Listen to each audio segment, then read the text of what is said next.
legal right though, isn't it? Like, where do I live? Yeah. We did 60% of the income for that week. And then I've got to remember to look at myself and actually pay attention to you.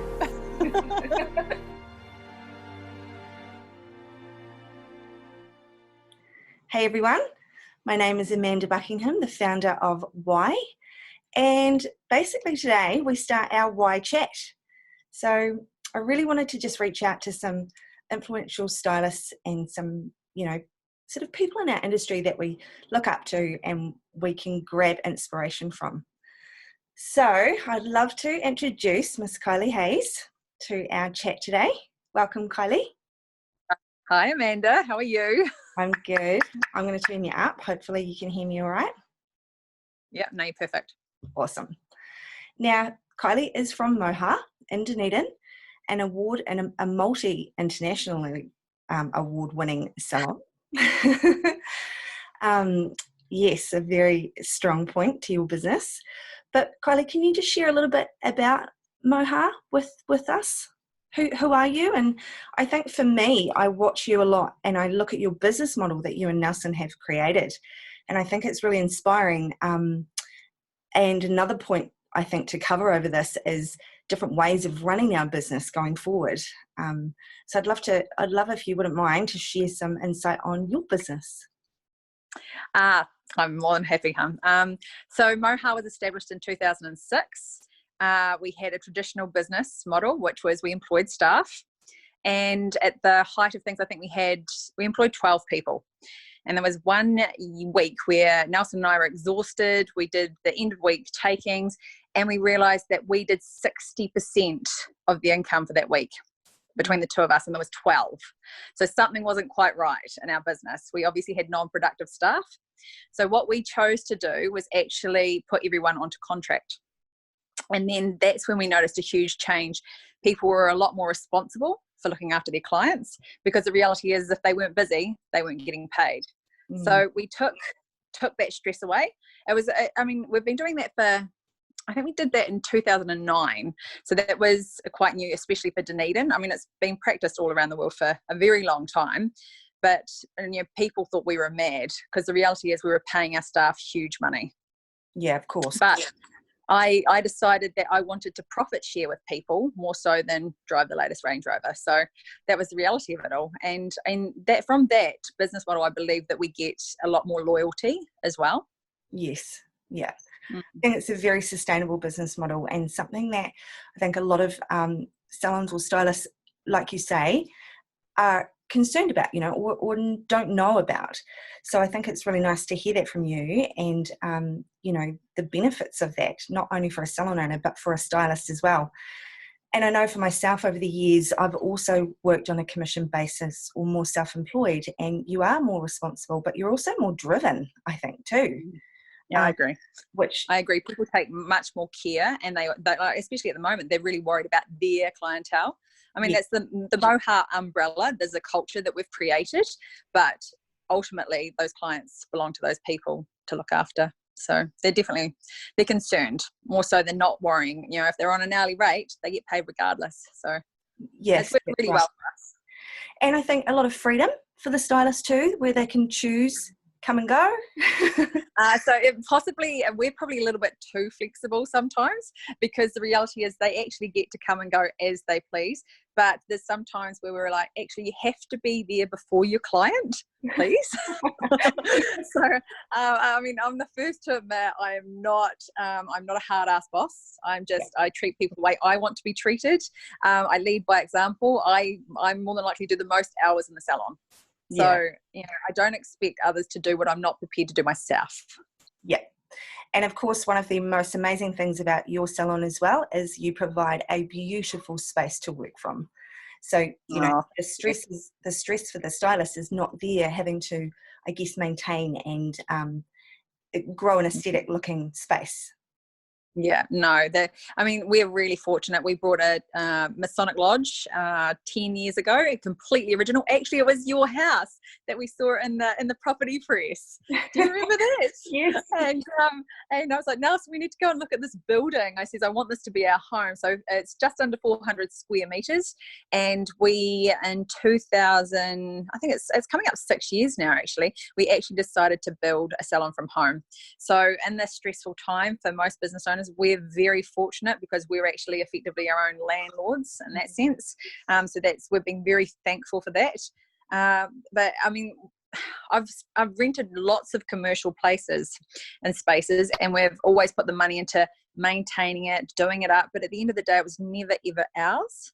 Yes. And so I said to Nelson, we've spent probably over the years that I've been in business and my previous business as well, we have $200,000 on fit outs. And so we actually decided to put that money into our own space.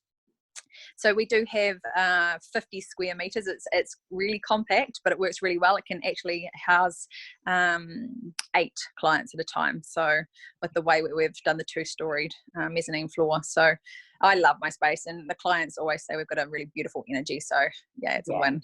It's pretty cool. I love it too. Actually, how is your team and your family? The family, so I'd love to say that they're loving having 100% of mum and dad. I'm definitely sure that's not the case. My babies, they're social butterflies, so they're missing their friends. They're finding that tough. We tried to maintain some form of normality and routine. So we had the kids doing homework and all those sorts of things, and so we've tried to just be involved as much as possible. So they're all back to school now, which Nelson actually says, I think our schooling was a bit better. I thought that was funny. You're right. We've been the same. We actually gave Hazel, our youngest, of course, who's friends with your girls, the task of doing her own schedule. And it's like 8 till 9, chat to my friends, 10 till 11 schoolwork, 11 till 12 lunch. It's very 2 hours of schoolwork. But I think you're right. It's good to be in a routine. And I think absolutely, believe it or not, as much as what we are very creative, I think we like routine as well. Absolutely, I agree. People often say to me that I'm the most disorganized person they know, but I'm like, I get stuff done. So I'm hugely routine. Oh, you definitely get stuff done. You're not going to do that flying by the seat of your pants.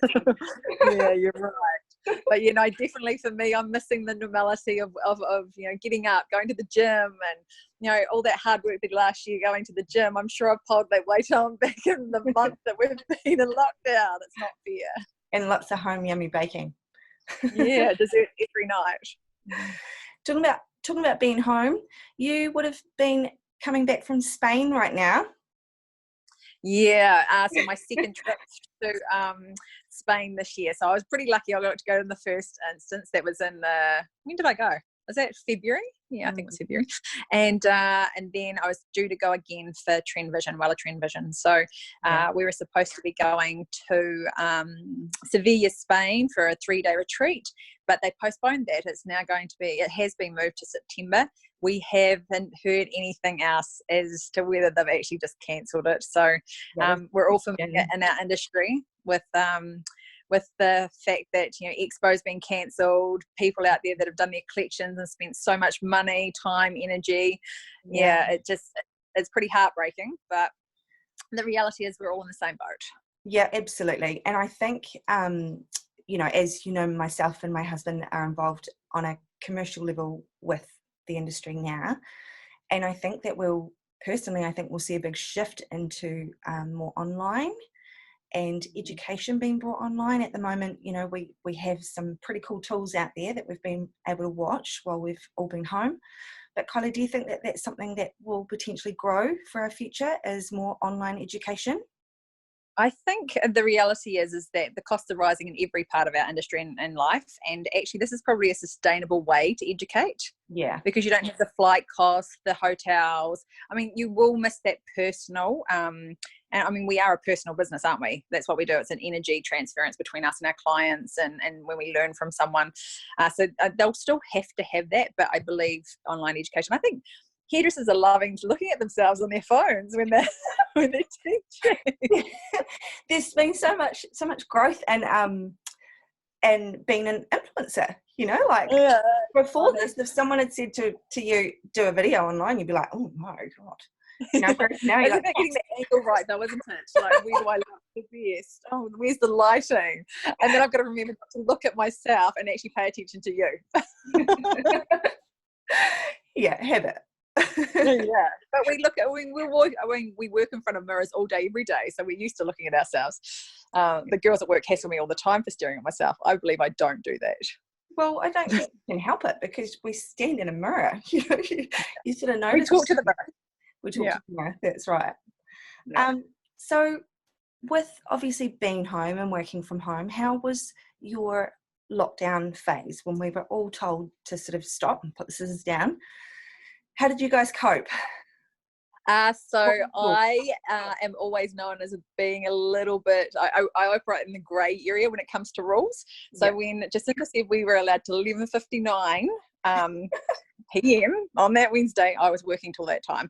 But I had like the gorgeous Nick James turn around and just say, Kylie, it's illegal. And so I actually stopped. I cancelled my last day work of clients. And I mean, we all know what we can make on the floor in a day, and that could have easily tied us over for a lot of those bills that are still coming in.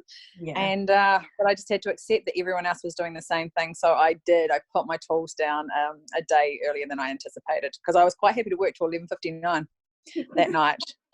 No, I bet you would. But you're right. I think it's tough, you know, because it was almost like watching a movie. I felt, you know, for me, it felt like a sense of loss. I actually felt lost. And then I'm sure that first week I spent eating my feelings. I'm sure the whole of New Zealand was eating their feelings and away. Like we were just eating. That's all we did. We got up, ate, and it was crazy.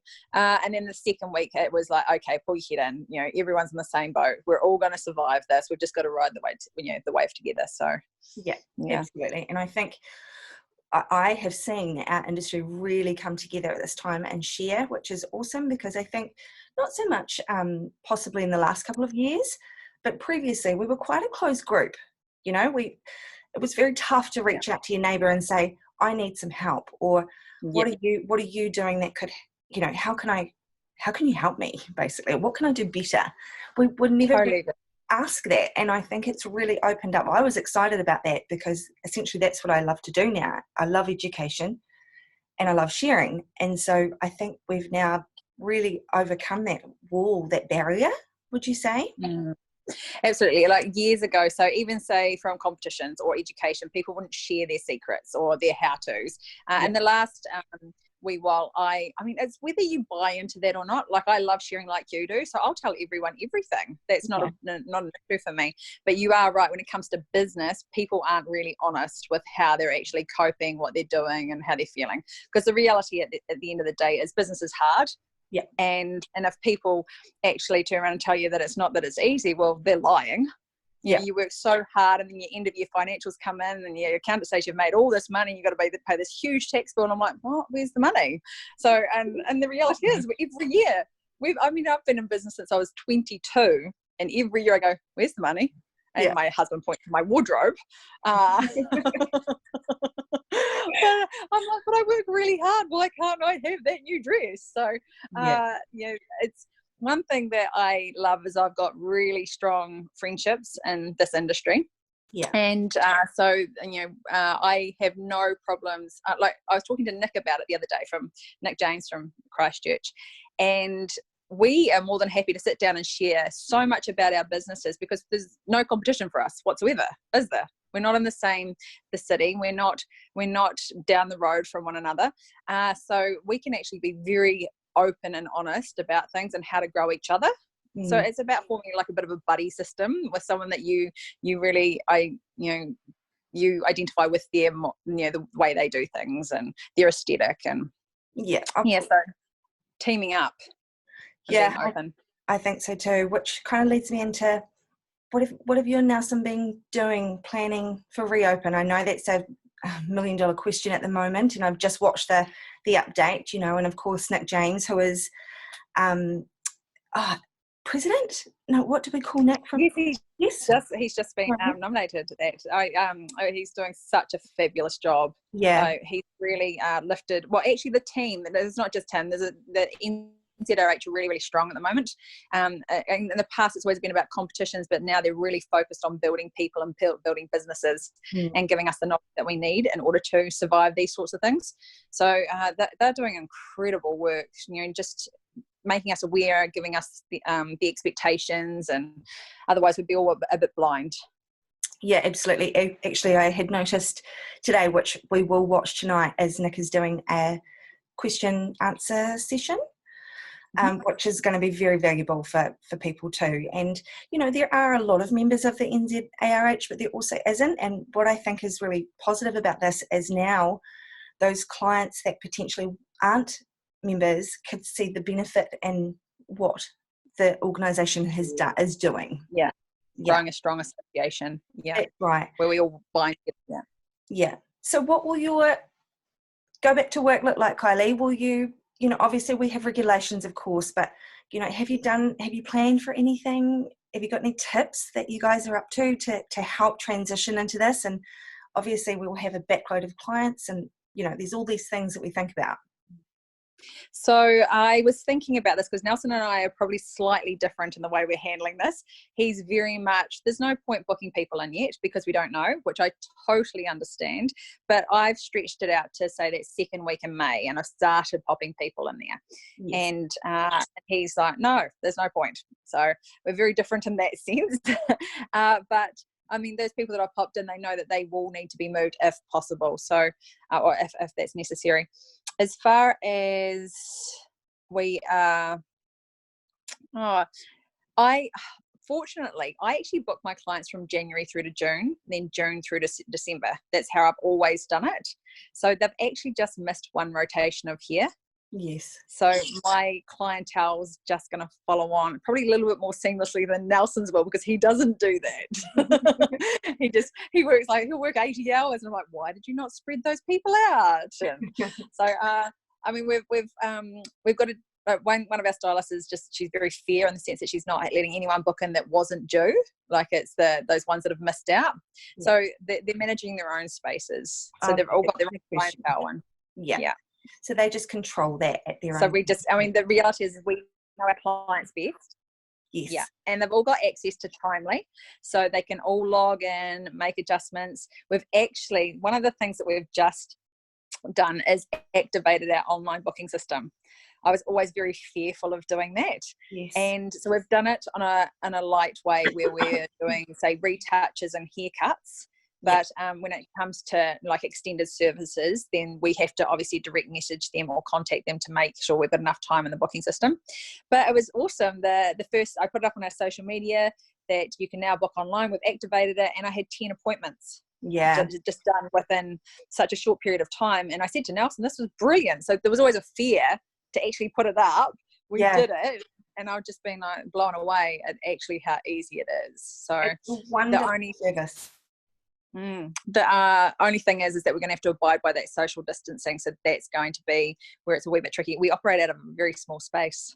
Yeah. So it may look that like we'll have to make sure that only half our team's operating at any one time. We actually do already open Mondays through to Saturdays. So there is ability, and it may mean that we're just working Sundays. So we're just going to have to take it as it comes, I think. I think so too. And I think it's the most sensible approach. And there's no point panicking.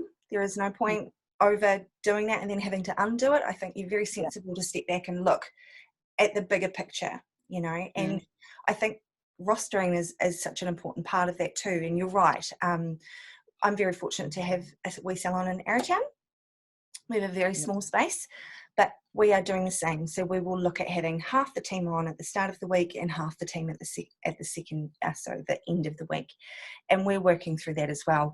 We're a Timely run salon too, and actually it's a great service for clients, and we do the same. So whenever an appointment comes in, we actually have to confirm that before it goes into the book, which I think gives you that safety net of there's not enough time to do full head of foils and a toner and an Olaplex treatment and blah blah blah. And so but it is a really good service, and it does take that stress away from having to also at this time for how do I say this? I'm not saying that our receptionists are not valued, because they absolutely are, but some of us can't afford that. So it becomes a virtual salon assistant in a way, which is absolutely very. We haven't had a salon.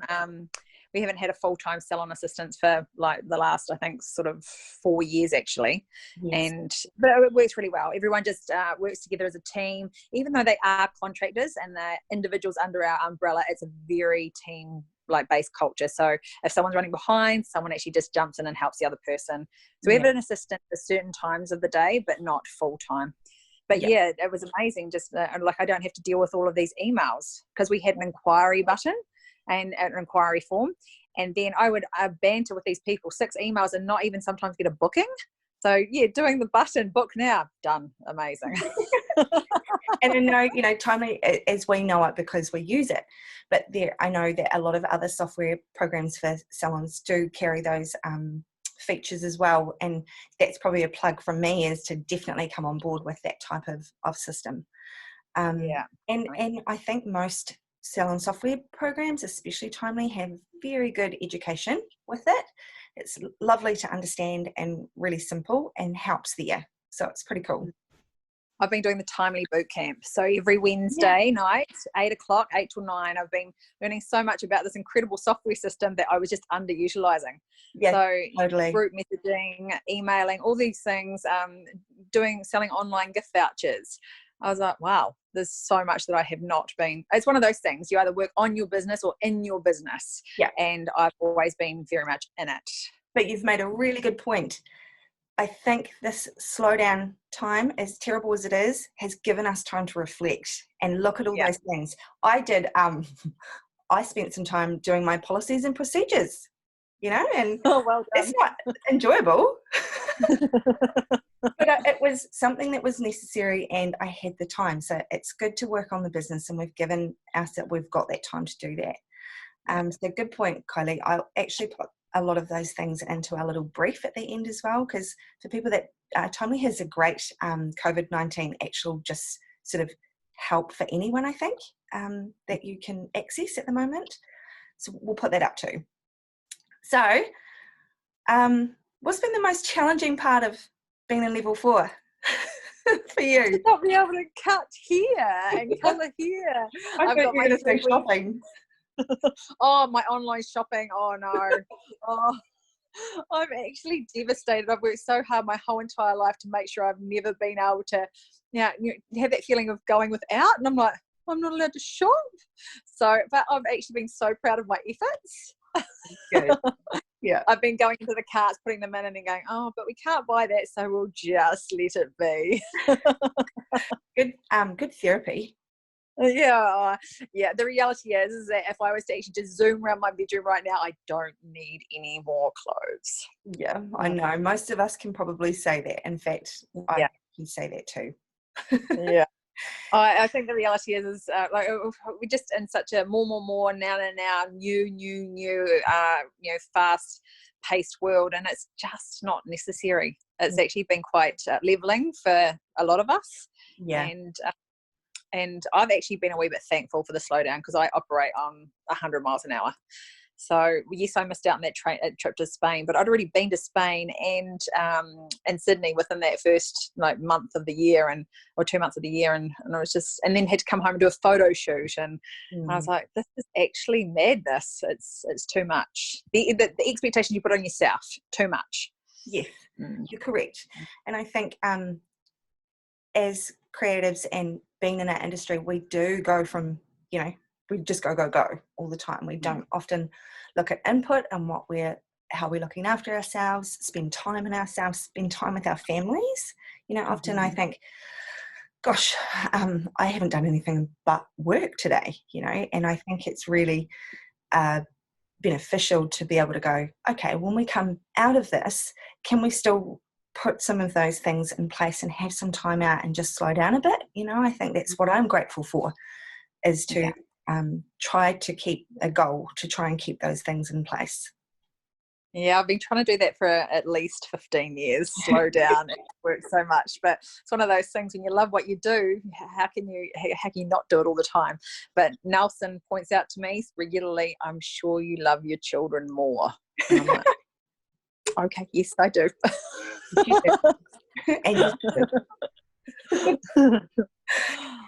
So that probably my next question is, what are you looking forward to going back to? And I'm sure that just hairdressing in general.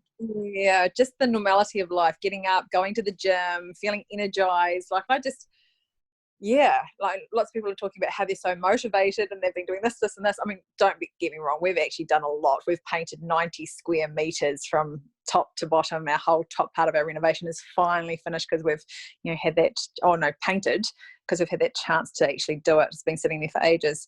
But yeah, I'm looking forward to the kids being feeling a lot more settled as well. I mean, they've enjoyed their time and their freedom, flexibility at home, but they're desperate to see their family and their friends. And sure. Yeah. Kylie, is there anyone over the last couple of weeks that has really helped you with anything, like getting through this? Or Nelson? I know Nelson loves the business side of the business. I know Nick has been, you're a very good friend of Nick's. Is there anywhere else that you think people could get information from if they were concerned about anything? So I think just having a strong relationship with your accountant and your bank manager is just like an absolute must for any business owner.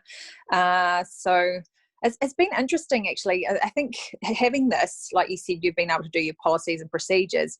This has allowed us to actually go, where do we actually spend our money? Because we are, you're busy. So someone comes in, they sell you something, you go, yeah, great idea. You spend it. And then you're actually like, is it necessary? I think one thing that's been a huge eye opener for us is actually the amount of money we pay on insurances, and actually would those insurances pay out if necessary? And this has proven to us that it's not. Like, it's been deemed a pandemic, so we're not going to get any business interruption insurance that we pay huge premiums for. So it's actually just doing a health check on our business and going, actually, is that necessary? No, it's not. Let's reduce it. Let's get rid of it. I mean, it's actually been a necessary break, actually, probably for a lot of people.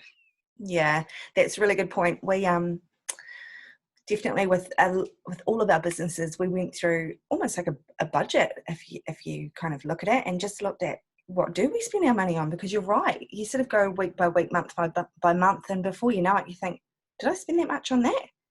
Why did I spend that much on that, and do I need to do that? And that bottom line, especially when we're in the situation we're in right now, everything counts.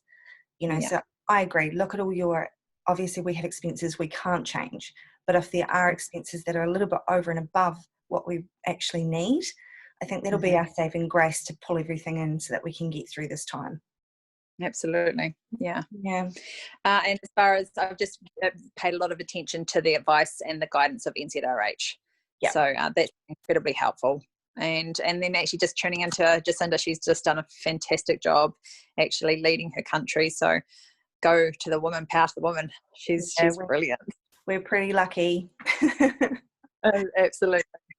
And on a final note, my dear, give us some inspiration. Number one, where do you source, what's the best website that you source your education from? Your inspiration from? I know that you probably have 100, but what's your go-to when you're looking for a new colour trend, the latest haircut, what's happening in Europe? Where do you go? So I pretty much just spend probably all my time on Instagram. It's just I follow incredible creatives all around the world, and they're popping up with all the inspiration all the time. So I don't have one specific place. I mean, I'll be walking along the beach and I'll love the colours that are presented on a rock that's just been washed up, so it's everywhere for me. Yes. So like I'm constantly buzzing with ideas. There's never a shortage of colour combinations or different ways. Texture. I love fabric. I love clothing. So it's not necessarily a website as such, but actually it's fashion. I love fashion. Yeah. And so then often I go, I'll touch something and go, how can I create that with hair, that texture? So, yeah. And as far as say trends, I mean, obviously I think I'm subliminally sort of influenced by them, but I don't necessarily go out and feel that I've got to be dictated by them. Yes. Because when we're working with our clients, the trend is whatever suits them. Yeah. And whatever they feel comfortable wearing. And I mean, I love your curly hair. So, and the big heavy weighted fringe and yeah, but I'm not blessed with curly hair. I've got dead straight. So, you know, I would kill for curls. And so I'm loving the big heavy weighted bangy 70s vibe. I've been into that for a wee while. So yeah, cool. It's really nice to hear that, Kylie, because I think there's a lot of people that get very hung up that if they don't know the trend or they're not following a trend, they think, gosh, I'm not up with it, you know, and you're completely right. It's not about that. You know, not at all. about your vibe and your yeah, passion, absolutely. You know? And often, sorry, as a hairdresser, we have to actually like, we can only do what the hair will allow us to do.